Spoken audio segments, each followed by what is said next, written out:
కార్తీక్ వాళ్ళ నాన్న కార్తీక్ దగ్గరకు వచ్చి ఇలా అంటూ ఉంటాడు. ఇదిగో వీటి మీద నువ్వు ఒక్క సంతకం పెట్టు చాలు అని చెప్పి ఇస్తాడు. అది చూసి కార్తీక్ అయితే ఏంటి నాన్న ఇది అని అంటాడు.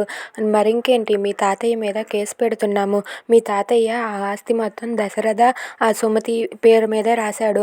అది వారసురాల కింద ఎవరికి వెళ్తుంది? ఆ జ్యోత్స్నాకే మొత్తం ఆస్తి మొత్తం వెళ్తుంది. నువ్వు ఒక్క సంతకం పెట్టు, మీ తాతయ్యకి ఎలా చుక్కలు చూపించాలో అలా చూపిస్తానని చెప్పి కార్తీక్ వాళ్ళ నాన్న అంటూ ఉంటాడు. అది విని కార్తీక్ దీప వాళ్ళిద్దరూ కూడా ఒక్కసారిగా షాక్ అయిపోతారు.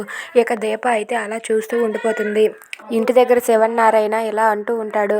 నా ఆస్తి నా ఇష్ట ప్రకారమే రాసుకున్నాను. నా ఆస్తిని నేను నాకు నచ్చినట్లుగా రాసుకుంటాను. ఎవరేమన్నా అది నాకు అనవసరం. నా ఆస్తిని నా మనవరాలకు దక్కేటట్టుగానే రాశాను.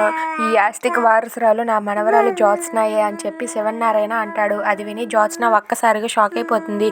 ఎంత పని చేసావు తాతయ్య, నాకు రాసావు అంటే ఇప్పుడు ప్రస్తుతానికి నేనే, తర్వాత నిజం తెలిస్తే ఈ ఆస్తి వారసురాలు మరెవరో కాదు ఆ దీపే.